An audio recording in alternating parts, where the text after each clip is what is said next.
السلام علیکم ناظرین، پروگرام دا رپورٹرز میں ہوں آپ کا میزبان سمیع ابراہیم۔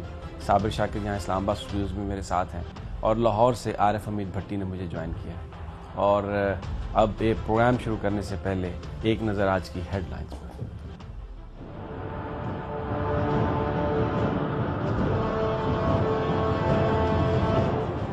نون لیگ کے وزراء ہمیشہ کہتے رہے پاناما کرپشن کہانی ایشو ہی نہیں ہے، لیکن سپریم کورٹ کی رائے مختلف۔ پاناما مقدمہ ملکی تاریخ میں اپنی نوعیت کا پہلا کیس ہے۔ اس بینچ کے جج کوئی اور مقدمہ نہیں سنیں گے، ساری توجہ پاناما مقدمے پر ہوگی۔ عدالت عظمیٰ التوفیق کیس میں $34 ملین کس نے اور کیسے دیے، یہ بھی جاننا چاہتے ہیں کہ اگر حسن نواز 1999 تک برسر روزگار نہیں تھے تو کاروبار کے لیے پیسہ کہاں سے آیا۔ پاناما کیس میں سپریم کورٹ نے اہم سوال اٹھا دیے۔ اب نہ مسجد میں شکار ہوگی، نہ خوف میں شکار ہوگی، نہ کسی مفاد میں شکار۔ یہ میرا وعدہ ہے، یہ ریٹرک نہیں ہے۔ چیف جسٹس ثاقب نثار نے وعدہ پورا کر دیا۔ ننھی طیبہ پر تشدد کیس، اپنی سربراہی میں 2 رکنی بینچ تشکیل، سماعت بھی کل سے کھلی عدالت میں کرنے کا اعلان۔ ہتھیلی گرم کیے بغیر سرکاری فائلیں آگے نہیں چلتی، پنجاب انفارمیشن کمیشن کی اکاؤنٹنٹ جنرل پنجاب کے نام خط میں دہائی۔ سیکیورٹی کلیئرنس کے بغیر بدین ایئر بیس پر 6 بھارتیوں کو کیسے آنے دیا گیا؟ وزیر داخلہ نے معاملے کا نوٹس لے لیا۔ سوال یہ ہے کہ یہ قانون شکنی کب سے ہو رہی ہے؟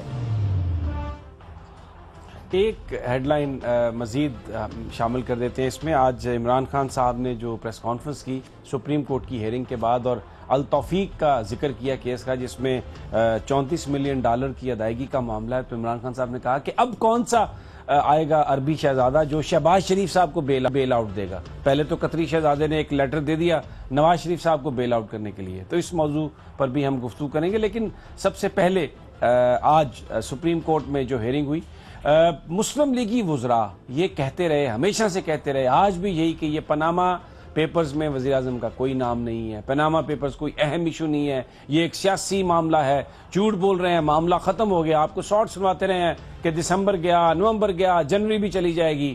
یہ تھا نون لیگی جو قیادت ہے اس کا رویہ پاناما پیپرز کے حوالے سے، اور دوسری اپوزیشن جماعتوں کا بھی اس کے پیچھے جاتے رہے۔ ٹی او آرز کے حوالے سے 6-7 مہینے لگ گئے، لیکن کسی نے اس کو اہمیت نہیں دی۔ لیکن آج سپریم کورٹ میں جو آبزرویشن آئی وہ یہ تھی کہ یہ اپنی نوعیت کا واحد مقدمہ ہے، اور یہ کہ جو لارجر بینچ ہے وہ اگلے ہفتے سوائے پاناما پیپرز کیس کے اور کوئی کیس نہیں سنے گا۔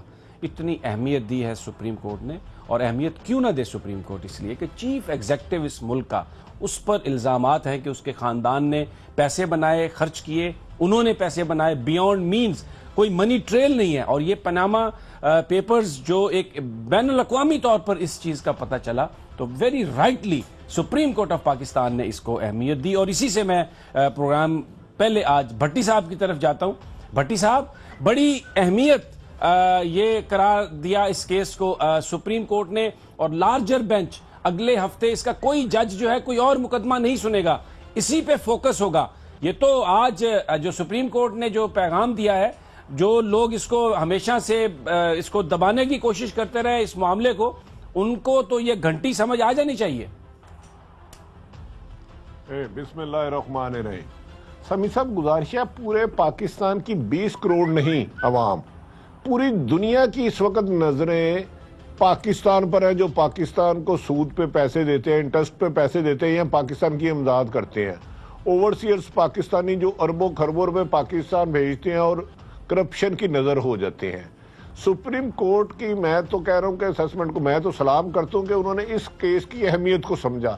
70 سال سے جو پاکستان کو چند خاندان کرپشن کے ذریعے دلدل کے نیچے دباتے جا رہے ہیں، اب یہ پاکستان آخری سانسوں میں تھا کہ ایک جھٹکے میں پورے اندر چلے جائے اور انسان کی جان ختم ہو جائے۔ یہاں سپریم کورٹ کا ایسا فیصلہ ہے جس میں کرپشن زدہ لوگ، اس کے ناموں سے ہمیں کوئی غرض نہیں، باہر نکلے اور پاکستان کی قوم سانس لے اور دنیا میں پاکستان کا امیج تباہ ہو۔ جو ہمارا پاسپورٹ کو ڈس لائک کیا جاتا ہے گرین بار کر کے، عزت ہو کہ پاکستان وہ ملک ہے جہاں ہر خاص و عام کے لیے ایک قانون ہے، عمرہ کے لیے قانون الگ نہیں ہے۔ یہاں موٹر سائیکل چوری والے کو سزا ہوتی ہے تو پرائم منسٹر آف پاکستان یہاں ABC کوئی بھی ہو باثر اور اس کو سزا ہوتی ہے. اس کیس نے پاکستان کی ڈائریکشن کا فیصلہ کرنا ہے کہ ہماری آنے والی نسلیں مقروض ہو کر دلدل میں دم گھٹنے سے مرے گی یا ایک زندہ باوقار اور کرپشن سے پاک, جھوٹ سے پاک, نا انصافی سے پاک پاکستان کی ڈائریکشن کا ہوگا. تو میرے خیال میں یہ پاکستان کے فیوچر کا فیصلہ ہونے جا رہا ہے. 1947 سے زیادہ یہ 2017 جنوری اہم ہے پاکستان کو قوم بننے کے لیے یا پاکستان کو ہجوم رہنے کے لیے, ایک آزاد ملک بننے کے. بالکل درست کہا آپ نے صابر. ایک تو یہ آج جو سپریم کورٹ کی جو رائے ہے, بالکل انہوں نے قانون کی بالادستی کے لیے, آئین کی بالادستی کے لیے کسی طرح کی بھی جو مصلحت ہے اس کی طرف نہیں دیکھا اور اس پہ فوکس کیا پاناما پیپرز پہ. دوسرا آپ اس پر بھی کامنٹ کیجئے گا. اور دوسرا جو جسٹس ثاقب نثار نے آج جو 2 رکنی بینچ بنایا اپنی سربراہی میں, اور وہ کیونکہ جو الزام تھا وہ ایک ایڈیشنل وہ بھی ایک جوڈیشل افسر ہے, سیشن جج ہے, اور یہ انہوں نے نہیں خیال کیا کہ یہ کوئی جج ہے, کھلی عدالت میں اس کی سماعت ہوگی. تو وہ جو انہوں نے وعدہ کیا تھا, میں وہ سوچ رہا تھا آج ہم نے وہ شاٹ ان کا چلایا بھی ہے کہ بالکل یہ وعدہ ہے, یہ کوئی لفاظی میں نہیں کر رہا. تو جس انداز میں انہوں نے اس مقدمے کو لیا ہے وہ بھی انہوں نے وعدہ پورا کیا, اور جس انداز میں پاناما کیس کو سپریم کورٹ لے کے چل رہی ہے ہمارے فاضل ججز, ایسا لگ رہا ہے کہ نظریہ ضرورت دفن ہو چکا. اور یہ جو شاید آج تک نہیں ہوا پاکستان میں پہلے کہ اتنے بڑے آدمی کو سزا ملی ہو, کسی کو لگ رہا ہے کہ قانون اور آئین کے مطابق فیصلہ ہونے جا رہا ہے. دیکھیں یہ جو پاناما کیس ہے نا سمیع صاحب, یہ عمران خان, سراج الحق یا شیخ رشید کا نہیں ہے, یہ ان 3 انڈیویجلز کا کیس نہیں ہے. یہ کیس ہے کرپشن ورسز حکمران, کرپٹ ٹولہ ورسز حکمران. یہ ہے کیس اصل میں, کہ اس کیس کو سپریم کورٹ پہ بھی یہ بھاری بھرکم ذمہ داری عائد ہوتی ہے اور وہ اپنی نبھا رہے ہیں کہ وہ اس کیس کو انڈیویجلز کی کرپشن کا کیس کے طور پہ نہ سنبھالے. 184(3) کے تحت اگر انہوں نے اس کو ٹیک اپ کیا ہے تو سپریم کورٹ کو اسی طریقے سے یہ کیس کو آگے بڑھانا چاہیے, اور جو پیٹیشنرز ہیں جو بار بار کہہ رہے ہیں ان کو بھی اس بات کو اسسٹ کرنا چاہیے, انسسٹ بھی کرنا چاہیے, اسسٹ بھی کرنا چاہیے کہ اس کو ایک ٹیسٹ کیس کے طور پہ پوری دنیا میں دیکھا جا رہا ہے. کیونکہ جو مہذب معاشرے ہیں وہاں پہ حکمرانوں پہ ایک تو چیک اینڈ بیلنس بہت ہے, اور دوسرا وہاں کا جو پولیٹیکل کلچر ہے وہ بھی اتنا اچھا اور مضبوط ہے کہ تھوڑی سی بھی گڑبڑ کہیں سے لگتی ہے تو وہ خود بخود ان کا اتنا سسٹم مضبوط ہے کہ ایسے گندے عناصر جو ہیں ان کو خود بخود ہی سسٹم باہر پھینک دیتا ہے یا مجبور کر دیتا ہے. لیکن پاکستان میں چونکہ ایسا کلچر ہے نہیں ہے, پولیٹیکل کلچر یہ نہیں ہے, تو اس لیے اس کیس کو اب میں چاہ رہا ہوں کہ اگر آپ آج کی ہیئرنگ پہ آ جائیں, آج کی ہیئرنگ پہ, تو اسی لیے یہ کیس اس طرف بڑھ رہا ہے. کیوں؟ یہی وجہ ہے کہ ایک کیوس ہے پورے ملک میں. یا تو اس کیس کے بعد یہ ہے نا کہ کوئی احتساب کا تصور ہی نہیں ہے, جو حکومتی ادارے ہیں وہ بالکل مفلوج ہو چکے ہو تھے. گیا بالکل یہ بات. اب یہ کیس اس طرف آگے بڑھ رہا ہے. لیکن مجھے جو لگ رہا ہے نا, میں کل ٹاک شوز بھی دیکھ رہا تھا اور پریس کانفرنس بھی, جو حکمراں جماعت یا ان کے ماؤتھ پیسز ہیں وہ کافی کل سے پریشان نظر آ رہے ہیں مجھے. وہ کافی بجھے ہیں. وہ کبھی کہتے ہیں کہ اس کیس کی رپورٹنگ پہ بھی پابندی ہونی چاہیے, کبھی کہتے ہیں کہ یہ ججز کو ریمارکس نہیں دینے چاہیے, آبزرویشنز نہیں دینی چاہیے. یہ کل میں سن رہا تھا. اب آج جو سوال ہے میں اس پہ زیادہ انٹرسٹڈ ہوں, اگر آپ مجھے اجازت دیں تو بھٹی صاحب سے پوچھ لوں. ایک آپ سے سوال پوچھتا ہوں, ایک ان سے. بھٹی صاحب, یہ کہا آج فاضل عدالت میں, یہ سوال تھا ایک سپریم کورٹ کا جج صاحبان کا, کہ وہ یہ جاننا چاہتے ہیں کہ اگر حسن نواز برسر روزگار نہیں تھے 1999 تک تو پھر یہ کاروبار کے لیے پیسے کہاں سے آئے. اور یہ ایک بہت بڑا سوال ہے جو آج اٹھا ہے. دیکھیں سمیع صاحب, گزارش ہے, موجز نبی و پیغمبر صلی اللہ علیہ وسلم اس دور میں ہوا کرتے تھے, منسلوا اس دور میں اترتا تھا. آج کل ہم گناہ گاروں کے لیے نہیں اترتا. میں اس موضوع جج صاحب کے سوال کو تعریف کرنے سے پہلے نہیں رہوں گا. حسن نواز صاحب سے ایک سوال کرے, ان کے اس وقت کو 40-50 کلاس فیلو تو ہوں گے نا, ان کے اس وقت کتنے کھربوں روپے ہیں, کہاں سے پیسے آئے؟ یار قوم سے جب آپ خطاب کرتے ہیں, قوم اپنے قائد کو دیکھنا چاہتا, سچا, کھرا, مخلص, پاکستان کے لیے ہمدرد. اگر ایک سٹوڈنٹ کے پاس اربوں روپے پیسے ہیں تو بھائی وہ کس طریقے سے گئے؟ چلو ابا بلا نے پھینکے ہوں گے، ابا بلے سے لوگ کو صرف ان کا گھر کا پتا ہوگا اور کسی کا نہیں پتا ہوگا پورے لندن میں، لیکن ابا بلے ہی بتا دیں یار پاکستان میں تو ہر تیسرا آدمی غریب ہے، ہم کچھ ابا بلوں کو ان کے گھر بھی بھیج دیں۔ یہ سوال آج ایک پھر ریٹائرڈ جج صاحب سے سمی صاحب 2 گھنٹے میں ملاقات، انہوں نے کہا یار اس میں عمران خان کے کیس آپ لوگ غلط بنا رہے ہیں، عمران کو تو اس میں بولنا نہیں چاہیے۔ سپریم کو عدالتیں جو بہتر سمجھیں وہ کہتے ہیں میں ہوتا تو میں صرف اتنا کرتا، میں جن پہ یہ ایلیگیشن ہے جنہوں کے اربوں روپے میں ان کو بلاتا، میں نے کہا جی موسٹ ویلکم، آپ ملک کے وزیر اعظم ہیں، قابل احترام ہے، آپ بتا دیں یہ پیسہ کس کس ٹریل سے لے کے گئے، 2 ہیرنگوں پہ فیصلہ ہو جانا۔ بالکل صحیح کہا آپ نے۔ کنٹروورسی وہاں ہوتی ہے جہاں وہ تسلیم ہی نہ کرے۔ درست تو آپ میرا خیال ہے حسن نواز نے جو ابا بلے رکھی تھی وہ اب غائب ہو گئی، وہ قطری شہزادے آ آپ گئے۔ غلط بیان کر رہے ہیں، ابا بیل نہیں، صرف ابا کہیں آپ، ابا بیل جو ہے نا، یہ ہمارے پروڈیوسر صاحب مجھے کان میں کہہ رہے ہیں، نہیں صرف ابا بیل کا کوئی چکر نہیں ہے اس میں۔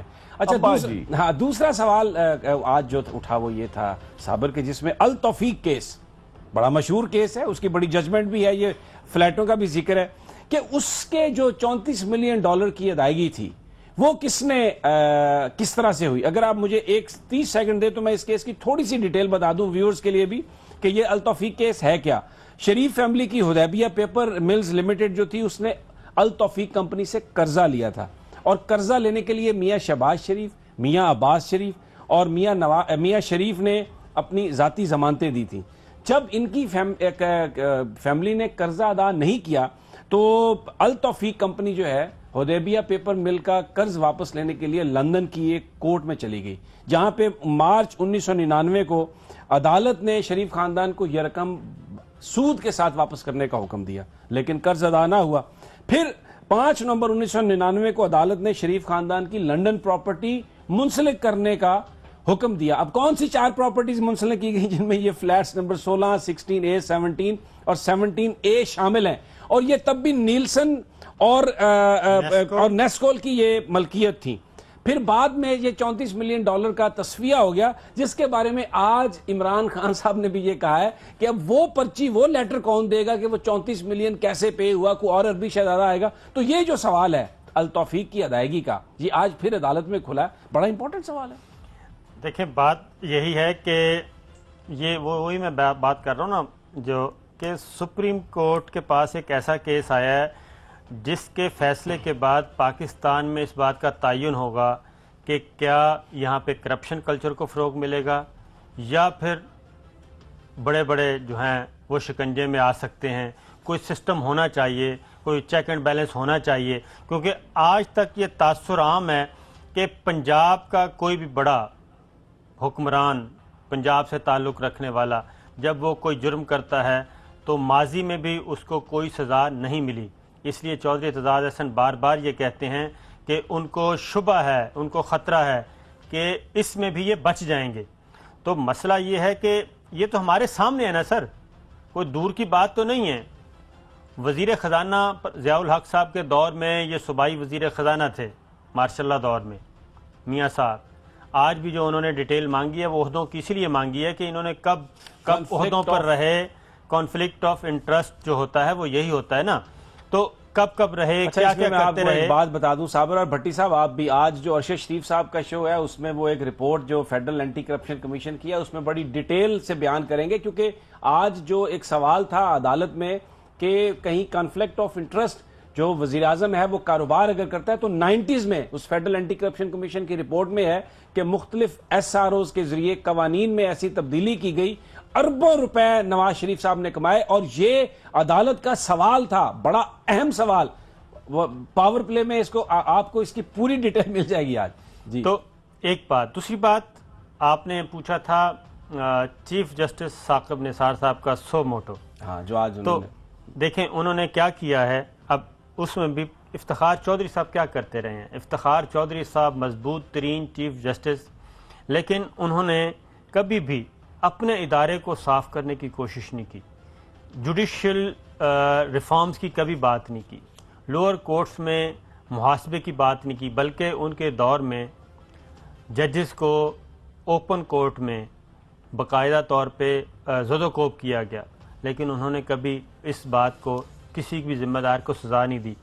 اب یہ پہلا کیس ہے ایڈیشنل سیشن جج کے ہاں یہ بچی طیبہ جو ہے وہ کام کرتی تھی 2 سال سے, مختلف اس میں چیزیں آ رہی تھیں. پھر یہ تشدد کیس سامنے آیا اور چیف جسٹس اسلام آباد ہائی کورٹ نے نوٹس لیا اور رجسٹرار ہائی کورٹ کو اس بات کا کہا کہ آپ انکوائری کریں. لیکن وہ جس طریقے سے اس کیس کو سم اپ کیا جا رہا تھا اس پہ بہت سارے سوالات اٹھ رہے تھے کہ فوراً ہی صلح ہو گئی, فوراً ہی اپلیکیشن واپس لے لی گئی اور میڈیکل رپورٹ بھی جو آئی وہ بھی آنن فانن. تو اس لیے چیف جسٹس ثاقب نثار صاحب نے سب سے پہلے اپنے گھر سے یہ کام شروع کیا ہے کہ ایک تو اس میں ایڈیشنل سیشن جج پہ الزام ہے, ان کی اہلیہ پہ الزام ہے جو ان کی اپنی جوڈیشری کا بندہ ہے, جوڈیشل آفیسر ہے, اور دوسرا بچی کے ساتھ ظلم زیادتی ہوئی جو کہ سامنے آیا. اس کے بعد پھر اس طریقے کو کہیں مینوپلیٹ تو نہیں کیا جا رہا. تو آج انہوں نے جو طے کیا ہے وہ ہے کہ اس کو اوپن کورٹ میں سنا جائے گا اور رجسٹرار سے بھی ساری رپورٹ انہوں نے منگوا لی ہے اور ایک میڈیکل بورڈ بھی بنا دیا ہے. تو میرا خیال ہے کہ یہ ٹیسٹ کیس ہوگا اور اس میں واقعتاً اگر کوئی اس میں صداقت ہوئی, بچی پہ تشدد کی ثابت ہو گیا, تو میرا خیال ہے کہ سیشن جج صاحب جو ہیں وہ شاید نہ بچ سکے اس معاملے میں جس طریقے سے انہوں نے ٹیک اپ کیا. مجھے بریک لینی ہے لیکن بڑی امپورٹنٹ بات ہے یہ جو ابھی صابر نے بھی کہی ہے اور ہم نے بھی اس کو ہیڈ لائنز میں بھی شامل کیا تھا کہ جو وعدہ کیا تھا جسٹس ثاقب نثار نے کہ یہ پے بیک ٹائم ہے اور پاکستان کے لوگوں کو پے بیک ٹائم ہے اور کسی کے ساتھ بھی ہم نہ رعایت کریں گے نہ ہم مسئلے آمیزی کا شکار ہوں گے. اپنے ان کے سیشن جج ہیں یہاں پر جو کمیونٹیز ہیں وہ اپنے کسی بندے کے خلاف کاروائی کبھی بھی نہیں کرتی. جس طرح یہ پولیٹیشین سب ایک ہو جاتے ہیں, یہ جس چارٹر آف ڈیموکریسی بنائی گئی, کرپشن کے کیسز ہیں, لیکن کہتے ہیں نظام کو ڈی ریل نہیں ہونے دینا کیونکہ اگر ایک گیا تو سارے جائیں گے. لیکن جسٹس ثاقب نثار نے, سپریم کورٹ کے چیف جسٹس نے جو سو موٹو نوٹس لیا, خود اپنی سربراہی میں 2 ممبر بینچ ایک سیشن جج کے خلاف جو الزامات ہیں اس کی تحقیقات کرے گا اور یہ کمرہ جو عدالت ہے ایک کھلی عدالت ہوگی جس میں کوئی بھی پیش ہو سکتا ہے اور اپنا بیان ریکارڈ کرا سکتا ہے. اچھی شروعات. اور اسی لیے یہ بھی جو آج ایک بات کہی گئی کہ یہ پاناما پیپرز کا جو کیس ہے یہ اپنی نوعیت کا پاکستان میں پہلا کیس ہے.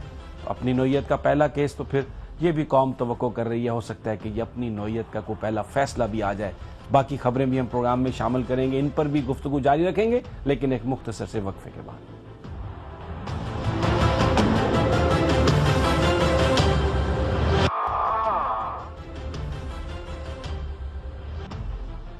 ویلکم بیک ناظرین. پاناما کیس کے حوالے سے گفتگو کر رہے ہیں, اس کی سماعت کے حوالے سے.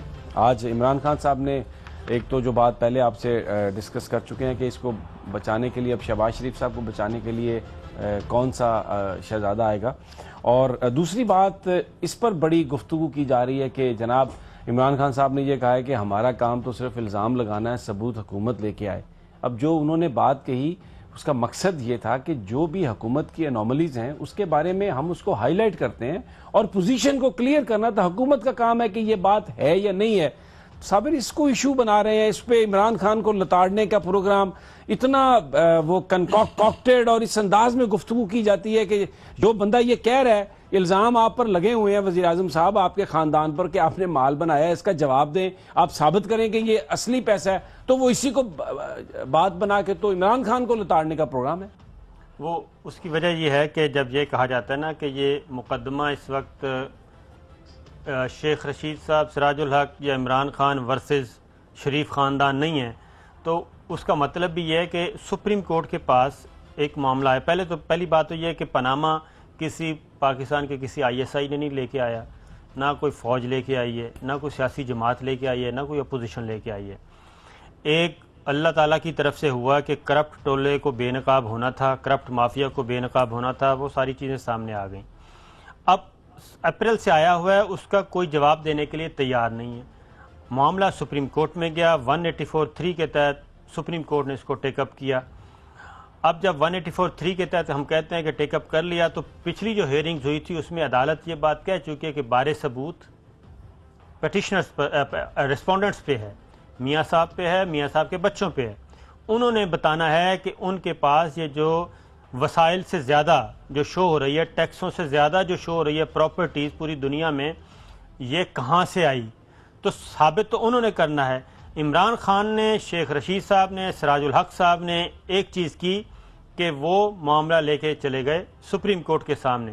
سپریم کورٹ کے سامنے انہوں نے یہ مقدمہ اپنا رکھ دیا ہے۔ عمران خان صاحب کو میرا خیال ہے کہ ورڈنگ تھوڑی سی وہ صحیح استعمال نہیں کر رہے، ان کو چاہیے کہ مقدمہ ہم نے سپریم کورٹ کے سامنے رکھ دیا ہے۔ یہ جو کہتے ہیں کہ الزام لگانا ہمارا کام ہے، تو الزام سچا بھی ہوتا ہے، جھوٹا بھی ہوتا ہے، یہ چیز ہوتی ہے۔ بھٹی صاحب، عمران خان صاحب کو یہ چاہیے کہ مقدمہ ہم نے سپریم کورٹ میں رکھ دیا ہے۔ پوری دنیا میں ایسا ہوتا ہے کہ اپوزیشن کے جو لوگ ہیں وہ حکومت کی پالیسی پر گفتگو کرتے ہیں اور جو ان کو اس میں غلطی نظر آتی ہے اس کی نشاندہی کرتے ہیں، تو وہ جو غلطی اگر نہیں ہے تو اس کو وہاں کی حکومت یا حکومت وقت اس کو بتاتی ہے کہ جناب یہ معاملہ اس طرح سے ہے۔ اب پاناما پیپرز کے حوالے سے جو کچھ بھی ہے وہ عمران خان صاحب نے ہائی لائٹ کیا، تو وہ انہوں نے جو ایک پوری دنیا الزام لگا رہی ہے، پاکستان کی اپوزیشن نے اس الزام کو وزیر اعظم کے سامنے رکھا کہ بھائی اس کا جواب دیں، کلیئر کریں اپنی پوزیشن۔ اس میں جمہوریت کی نفی کہاں ہو گئی؟ اس میں یہ کیسے ہو گیا کہ عمران خان صرف الزام لگا رہے ہیں؟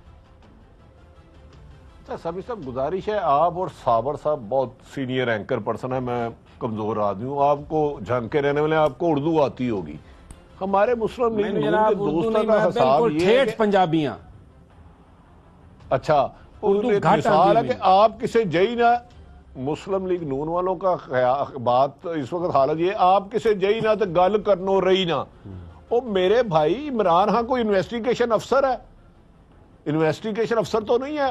ایک واحد آدمی پاکستان میں ملا ہے جس نے کرپشن کے خلاف جدوجہد کی اور بغیر کسی، کیا عمران خان کی زمین پہ نواز شریف نے قبضہ کیا ہے؟ کیا عمران خان کی پراپرٹی جعل سازی سے پیسے انہوں نے اپنے نام کرا لیے؟ ایک پاناما کا ایشو آیا، انٹرنیشنل ایشو آیا، ایک ملک کے پرائم منسٹر نے ریزائن دے دیا، وہ لے کر وہ لوگوں کی عدالت میں گئے، ورنہ پیپلز پارٹی اور نون لیگ سمیع اللہ کلیم اللہ کر رہے تھے، ٹی او آرز پہ 7 مہینے نکال دیے تھے۔ اب ان کا خیال تھا کہ عمران خان بھی کسی طریقے سے ٹھنڈے ہو کر بیٹھ جائیں گے یا ان کو یہ لالچ دیں گے بھی کے پی کے ہے، آپ ادھر پیسہ بنائیں، سندھ ادھر بنا رہے ہیں، پنجاب ہم بنا رہے ہیں، اور یہ بات کو قصہ ماضی ہو جائے۔ کیا جب محترم میاں نواز شریف صاحب نے سوئس کیس سر محل کا لگایا تو انہوں نے کوئی ثبوت دیے تھے؟ اور بھائی ہمارا جرنلسٹ کا بھی کام ہے خبر دینا، آگے فیصلے عدالتوں نے کرنے ہیں۔ صابر نے یہ بات ضرور کی، انہیں یہ نہیں کہنا چاہیے کہ ہم نے الزام لگایا، الزام نے، ہم نے تو کیس عدالت کے روبرو فیکٹس لے گئے ہیں۔ اب میں عدالت کے کیس پہ فیصلہ کیا ہوگا میں کوئی جواب نہیں دوں گا جب تک، کیونکہ میرے خیال میں عدالتوں کے ریمارکس ڈسکس نہیں ہونے چاہیے، ان کے فیصلے ڈسکس ہونے چاہیے۔ فیصلوں سے ہسٹریاں بنتی ہے، فیصلوں سے ہسٹریاں بگڑتی ہیں۔ اگر اب یہ کیس سپریم کورٹ میں ہے، جب وہ فیصلہ کریں گے، جیسے صابر نے کہا کہ پاکستان کو دلدل کی کرپشن میں رکھنا ہے، سانس گھٹنے سے بھرنا ہے، یا زندہ قوم بن کے دنیا میں باوقار طریقے سے پاکستان کی عزت لانی ہے، یہ فیصلہ اس کا کرے گا۔ یہ عمران خان کی ذاتی زمین پہ نہیں میاں صاحب نے قبضہ کیا، نہ عمران خان ان کو معاف کر سکتے ہیں، نہ کوئی پراپرٹی جعل سازی 420 سے وہ ان کے اکاؤنٹ سے اپنے اکاؤنٹ میں پیسے لے گئے ہیں۔ درست ہے، ایک انکشاف ہے، دنیا بھر میں ان کی پراپرٹی ہے، وہ آگے بتا دیں۔ ایک صرف چھوٹا سا کمنٹ، اگر میں ابھی جو بھٹی صاحب نے بات کی بڑی زبردست بات تھی، اور یہ ایک افسوسناک چیز مجھے یاد آ رہی تھی الزام لگانے کی بات پہ، کہ ایک شوکت خانم ہاسپٹل پاکستان کا ایک ایسا ادارہ ہے کہ جو غریبوں کو وہ سہولت فراہم کر رہا ہے جو شاید امریکہ میں بھی امریکیوں کو اس طرح علاج نہیں ملتا، لیکن مسلم لیگ نون کی قیادت نے، خواجہ آصف صاحب نے باقاعدہ ایک ایشو بنا کے عمران خان کو تنقید کرنے کے لیے شوکت خانم کو ایشو بنایا، اس پر الزامات لگائے تاکہ اس کی فنڈنگ رک سکے۔ تو یہ جو بات ہے، یہ الزام تراشی ہے کہ آپ ایک ایسے ادارے پر جو غریبوں کو علاج فراہم کر رہا ہے اس کو آپ سیاست میں ڈریگن کر رہے ہیں، اور شوکت خانم پر انہوں نے جلغار کی، لیکن شکر ہے اللہ کا وہ ادارہ ایسا ہے کہ وہ لوگوں کو وہ چیز فراہم کر رہا ہے غریبوں کو جو نہیں ملتی، کہ اس کی فنڈنگ متاثر نہیں ہوئی۔ لیکن ہمارے مسلم لیگی دوستوں نے تو اس میں کوئی کسر نہیں چھوڑی۔ اس میں دیکھیں یہ نیریٹو بلڈ کرنے کی کوشش بھی کی جا رہی ہے، جتنے بھی ہیں نا وظیفہ خور، وہ سارے یہ کوشش کر رہے ہیں کہ یہ نیریٹو بلڈ کیا جائے کہ نمبر 1 یہ سپریم کورٹ کا ایشو نہیں ہے، یہ مقدمہ ہے سیاسی۔ میں کل 3-4 ٹاک شوز سنے، اس میں وظیفہ خور سارے یہ نیریٹو بلڈ کر رہے تھے کہ یہ سیاسی مقدمہ ہے جی، اس میں سپریم کورٹ کو آنا ہی نہیں چاہیے تھا۔ اندازہ کریں نا، سیاستدان بے ایمانی کرے، سپریم کورٹ نہ، بتا رہا ہوں کہ اس میں سپریم کورٹ کو آنا ہی نہیں چاہیے تھا۔ ایک سوال کا آپ اجازت دیں گے؟ جی بھٹی صاحب۔ صابر میرے بھائی، یہ سیاسی مقدمہ کیسا ہے؟ یہ اس بندے پہ الزام ہے جس کا 3 دفعہ ملک کے پرائم منسٹر نے، اور خربوں روپیہ پاکستان کا جو بجٹ ہے اس کے پاس امانت ہوتا قوم کی. یہ فرد واحد کی لڑائی نہیں ہے. خدا را اس کو سیاست کہہ کے کرپشن کو لیگل نہ بنائے. یہ پاکستان کی امانت، اربوں خربوں روپے کا بجٹ ان کے زیر استعمال ہوتا ہے، ان کی مرضی سے لگتا ہے، اور ان کو جواب دینا ہے کہ ایک ایک پینی کہاں لگی، کیسے لگی. یہی وجہ ہے، یہ اس طرح طریقہ نہیں ہوتا. بھٹی صاحب یہی وجہ ہے کہ جس سپریم کورٹ نے یہ سوال اٹھایا کانفلکٹ آف انٹرسٹ کا، کہ اگر آپ حکومت میں ہیں اور آپ کاروبار بھی کر رہے ہیں تو یہ پوچھا کہ بتائیں کب کب آپ کاروبار کر رہے تھے، کب آپ حکومت میں تھے. اور میں نے جو پہلے ذکر کیا یہ اینٹی کرپشن رپورٹس کمیشن کی رپورٹس میں ہے کہ کس طریقے سے یہ اقتدار میں رہ کے انہوں نے کاروبار کیے، SROs جاری کیے اور اپنا فائدہ اٹھایا. اب اگر اس کی تحقیقات ہوگی تو یہ سیاسی مقدمہ نہیں ہے، یہ بے ایمانی کی تحقیقات ہے، یہ بدعنوانی کی تحقیقات ہے صابر. یہ کوئی پولیٹیکل کیس نہیں ہے. 20 کروڑ عوام کی تذلیل ہے، اس کو سیاست سے وابستہ کرنا. سیاست سے وابستہ کرنا 20 کروڑ عوام کی تذلیل ہے. انہیں سیاستدانوں کو چاہیے الفاظ واپس لے ایسے. سر یہ سیاستدان تو کہہ نہیں رہے، یہ ان کے ماؤتھ پیس کہہ رہے ہیں بھٹی صاحب. یہ نیریٹو بلڈ کر رہے ہیں. اور آنے والے دنوں میں اللہ کرے تھتھے ہو جائیں، اللہ کرے انے ہو جائیں ماؤتھ پیس. آنے والے دنوں میں ماؤتھ پیسوں نے آنے والے دنوں میں ایک اور بتا دوں کہ سپریم کورٹ پہ، جوڈیشری پہ یہ پریشر بڑھایا جائے گا. اس چیز کو آہستہ آہستہ بلڈ کر رہے ہیں، وہ اس چیز کو بڑھائیں گے کہ جناب یہ مقدمہ یہ سیاستدانوں کے معاملات ہیں. یہ لانڈرنگ کرنا لوگوں کا جمہوری احتساب، یہ جمہوری احتساب کا جو کانسیپٹ دیا جا رہا ہے نا، وہ اس لیے دیا جا رہا ہے کہ سیاستدانوں کا احتساب تو الیکشن میں ہوتا ہے، تو یا پارلیمنٹ کرے یا عوام کریں، اس میں سپریم کورٹ کا یا حکومتی اداروں کا کوئی رول نہیں ہونا چاہیے. یہ کل میں نے اپنے بنفس نفیس لائیو ٹاک شوز تھے وظیفہ خوروں کے، وہ میں نے سنے ہیں. اس میں یہ کہا جا رہا ہے کہ جناب یہاں پہ بریک مجھے لینی ہے. ایک چیز. دوسری بات اگلی ایک بریک کے بعد اگر چیف جسٹس، چھوٹی سی بات، چیف جسٹس ثاقب نثار صاحب نے ایک طیبہ والا کیس لیا نا، ایک اور بھی لیا ہے، اور وہ ہے یوٹیلیٹی سٹورز پہ غیر معیاری آئل جو فراہم کیا جا رہا ہے، خوردنی.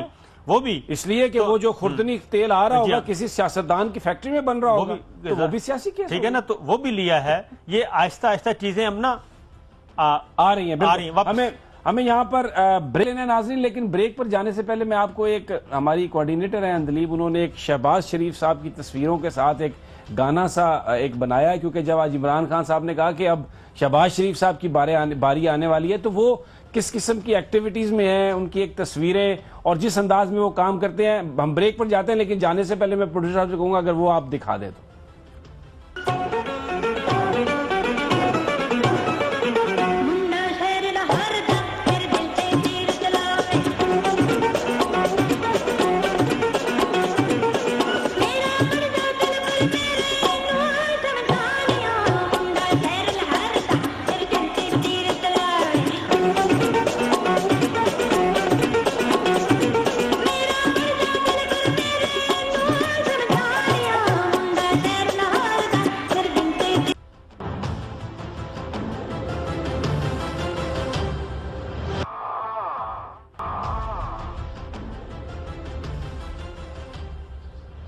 ویلکم بیک ناظرین. پاکستان کی صورتحال، مقدمات، عدالتیں، سیاستدانوں کا رویہ، اس پر بحث جاری تھی. جی صابر آپ کچھ کہہ رہے تھے.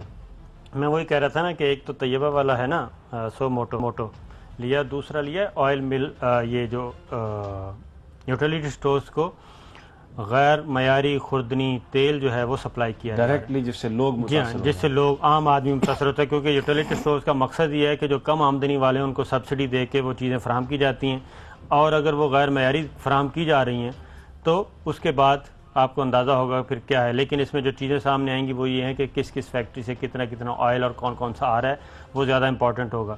ساتھ ہی ساتھ میں آپ سے بھی پوچھنا چاہ رہا تھا، مجھے لگتا ہے کہ یہ جو طیبہ والا کیس ہے نا بھٹی صاحب، اپنا سمی صاحب، اس میں میرا خیال ہے کہ جب یہ کیس اوپن کورٹ میں سٹارٹ ہوگا، جب ایڈیشنل سیشن جج صاحب کا بھی پوائنٹ ابھی سامنے آئے گا، مجھے لگتا ہے کہ کچھ چیزیں اور بھی سامنے آئیں گی. یہ ملٹی ڈائمینشنل سا کیس ہو جائے گا. میں یہ بالکل آپ کی اس بات سے میں ایگری کرتا ہوں، کیونکہ جو میں نے تحقیق کی، جو جج صاحب ہیں راجہ صاحب، وہ ایک بڑی انٹیگریٹی والے جج ہیں، بڑے اپ رائٹ جج ہیں، اور ایک بڑی انٹرسٹنگ مجھے چیز نظر آئی کہ بہت بڑی شخصیات کے خلاف انہوں نے ایک مقدمہ درج کرنے کا بھی حکم دیا. اب یہ اس کے فیکٹس کیا ہیں؟ اب اچھی بات یہ ہوئی ہے کہ جناب ثاقب نثار صاحب نے کھلی عدالت لگا دی ہے، تو اس میں لوگ آئیں گے، سارا ایویڈنس آئے گا، اس کے پیچھے کیا ہے. لیکن میں آپ کی اس بات سے ایگری کرتا ہوں کہ ہمیں بہت جلدی یہ نہیں ایک پرسیپشن کریٹ کر لینا چاہیے کہ کیا واقعہ اس میں. جج صاحب کی کہانی بھی آنی چاہیے، پتہ چلے گا پھر تحقیقات کے اینڈ میں کہ یہ سب کچھ ہوا کیا. بہرحال بھٹی صاحب، ایک دوسری سٹوری ہے جو بدین میں جو شہزادے آئے ہیں ان کے ساتھ انڈینز بھی آ گئے ہیں سیکیورٹی کلیئرنس کے بغیر. جس طرح وہ لاہور کی سڑکوں میں بغیر ویزے کے دندناتے پھر رہے تھے، وہاں پر بھی وہ آ گئے ہیں بغیر ویزے کے. تو یہ پاکستان تو بس پھر ایک چراگاہی ہے. انڈیا کے لوگ جو ہیں وہ جو چاہیں ادھر اگر قطریوں کے ساتھ آئیں، کسی شہزادے کے ساتھ آئیں، تو یہاں پہ تو کوئی روک ٹوک نہیں ہے. اگر وہ میاں صاحبان کی شوگر مل میں کام کریں، کچھ بھی کریں، ان کو تو کوئی روک ٹوک نہیں ہے. روک ٹوک تو وہاں ہوتی ہے جہاں قانون ہوتا ہے. جب مافیاز طاقت میں ہو تو وہ جو چاہے کرا لیتے ہیں. اس سے زیادہ اہم بات آپ نے کی تھی چین کی. دیکھیں چین کے ہمارے بہت اچھے مراسم ہیں، ہمارا برادر ملک ہے، لیکن اس کا یہ مطلب تو نہیں چین سے میں جہاں لاہور میں جاتا ہوں چین نہیں بھٹی صاحب میں نے انڈیا کی بات کی. میں نے بدین میں جو لوگ آئے ہیں، یار میں نے بھی سن لیا بھائی، آپ نے انڈیا کی بات کی. بدین سندھ میں بدین کے اندر جو این او سی دیا. ہاں میں بدین کی بات کر رہا ہوں. میں نے سن لیا. ٹھیک ہے، اوکے سر، میں نے سن لیا. اب ضروری تو نہیں مجھے میری بھی بات کرنے کی اجازت دیا کریں. بدین میں وہ آئے ہیں، غلط ہوا. وہ غیر قانونی طریقے سے بغیر، وہ تو جب آپ کے مودی آئے تھے کون سے لوگ تھے، ان کا ایجنڈا کیا تھا، آج تک تو قوم کو وہ بھی نہیں پتا چل سکا. بدقسمتی ہے آپ کے حکمران پاکستان کو اپنی خواہش کے تابع کرنا چاہ رہے ہیں. میں کچھ اور بات کہہ رہا تھا، میرا حال ٹائم کم ہے. چین سے جو لوگ آ رہے ہیں اس میں یہ دیکھیں بدین سے آئے ہیں، تو کیا آپ کے ادارے خاموش ہیں؟ وہ کیوں سوال نہیں کرتے پرائم منسٹر پاکستان سے کہ یہ لوگ جو قطری شہزادے ان کے ہمراہ کون کون ہیں، کس مقصد کے لیے آ رہے ہیں، کہاں رہیں گے، کہاں ٹھہریں گے، بزنس کے لیے آ رہے ہیں یا شکار کے لیے آ رہے ہیں یا کسی خرید و فروخت کے لیے آ رہے ہیں. لیکن جب آپ کے حکمران اپنی کرپشن بچانے کے لیے قطری شہزادوں کے خطوں کا سہارا لے، قطری شہزادوں کے ٹیلی فونوں کا سہارا لے، یا آپ کی انٹرنیشنل پاورز آ کر آپ کے اداروں کو کہے یہ فیصلہ ایسا کر دے ایسا کر دے، تو پھر وہاں جنگل کا قانون ہوتا ہے. جنگل میں بندر، گھوڑا، جانور، گدھا سارے ایک جگہ آ جاتے ہیں اور تمیز نہیں رہتی کہ انسانوں میں اور جانوروں میں کیا فرق ہے. جی صابر، آج وہ آرمی چیف نے بھی ٹویٹ کیا ہے جس میں بھارت کا پھر دوبارہ جو سرجیکل سٹرائک کی بات ہے اس کو جنرل قمر جاوید باجوہ نے کہا کہ یہ بالکل فضول لغو ہے، کوئی بھی ایسی بات ہی نہیں تھی. ایک تو D G I S P R کے ٹویٹس آئے ہیں، تو ٹویٹ پالیسی تو چل رہی ہے ابھی تک، وہ تو ابھی ختم نہیں ہوئی. تو دوسری بات وہی بات ہے کہ اس سے آپ اندازہ کر لیں، ہم پہلے بھی کہتے تھے کہ کرپشن، دہشت گردی towards India, towards Afghanistan, towards America, internal security, external security, یہ ایسی چیزیں ہیں جس کے بارے میں کوئی پالیسی چینج نہیں ہونی. کرپشن اور جو دہشت گردوں کا نیکسس ہے یہ بھی آپریشن آگے بڑھے گا. یہ چھوٹا سا پاز ہے، لیکن اس پاز میں بھی جو کام ہے وہ دن رات ہو رہا ہے. میں وہ چیزیں یہاں پہ نہیں ڈسکس کر سکتا کہ جی ایچ کیو میں اس وقت سب سے زیادہ کام اور سب سے زیادہ توجہ کس پہ ہو رہی ہے، اور بڑے بڑے جو اجلاس ہو رہے ہیں وہ کس موضوع پہ ہو رہے ہیں، اور آنے والے دنوں میں ریزلٹس کیا نکلیں گے یہ آپ خود دیکھیں. بہت شکریہ صابر شاکر، بہت شکریہ عارف امیر. اس ہفتے کا یہ آخری رپورٹرز تھا. منڈے کو ملاقات ہوگی. اجازت دیجیے، اپنا خیال رکھیے گا. اللہ نگہبان.